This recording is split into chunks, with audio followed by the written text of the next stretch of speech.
concept can tell us that all of our experiences are bounded.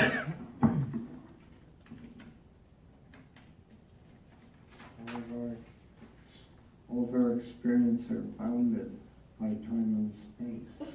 They take place within space, and they take place in the course of time.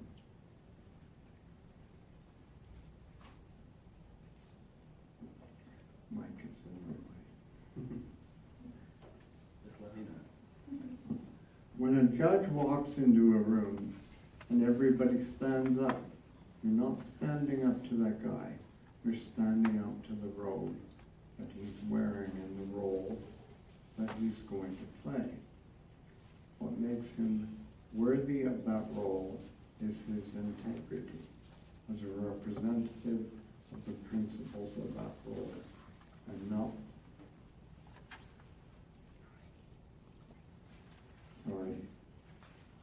not some group of prejudices of his own. So what you're standing up to is a mythological character. I imagine some kings and queens are the most stupid, absurd, banal people you could run into.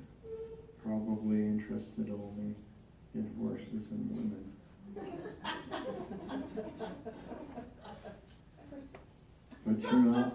But you're not responding to them as personalities.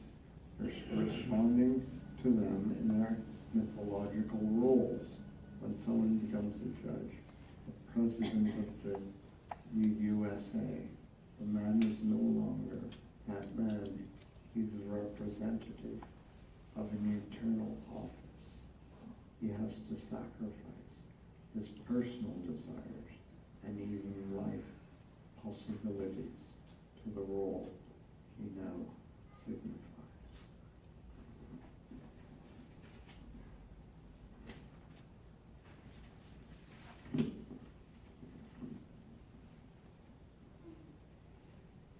The quest to find the inward thing that you basically are is the story that I tried to render in that little book of mine written 40-odd years ago, The Hero with 1,000 Faces. The relationship of myths to cosmology and sociology has got to wait for man to become used to the new world that he is in. The world is different today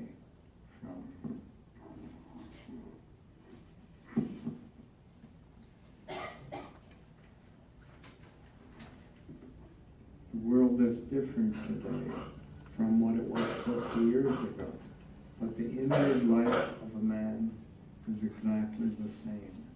So if you put aside for a while the myth of the origin of the world, scientists will tell you what that is anyway, and go back to the myth of what is the human quest. What are the stages of realization? What are the trials of the transition from childhood to maturity? And what does maturity mean? The story is there, as it is in all religion.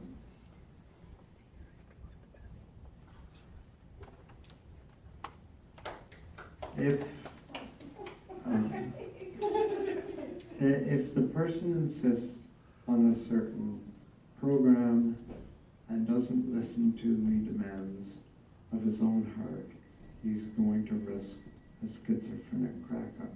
Such a person has put himself off-center. He has aligned himself with a program for life, and it's not the one the body is interested in at all.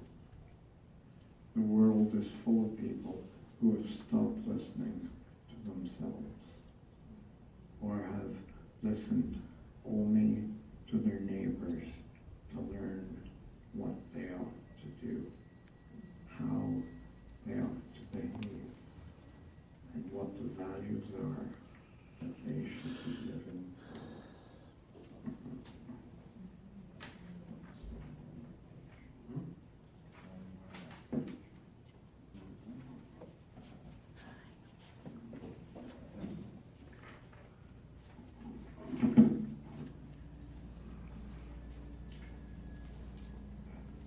just sheer life cannot be said to have a purpose, because look at all the different purposes it has all over the place.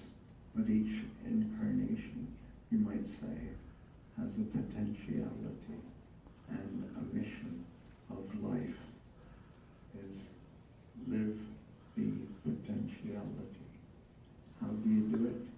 My answer is follow your bliss. There's something inside you that knows when you're in the center and knows when you're on the beam or off the beam. And if you get off the beam to earn money, you've lost your life. And if you stay in the center and don't get any money, you still have your bliss.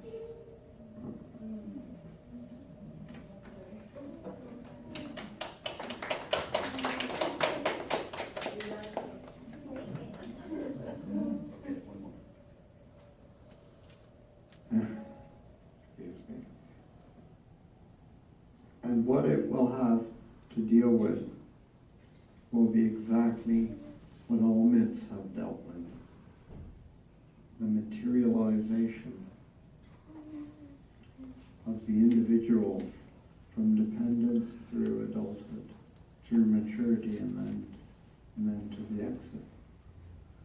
And then how to realize to this society and to relate this society to the world of nature and the cosmos. That's what the myths have all talked about, and what this one has got to talk about. But the society that it's got to talk about is the society of the planet. And until this gets going, we don't have any.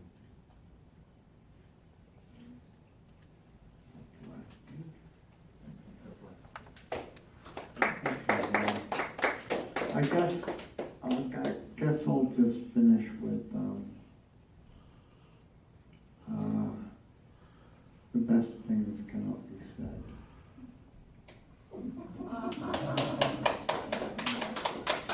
Thank you.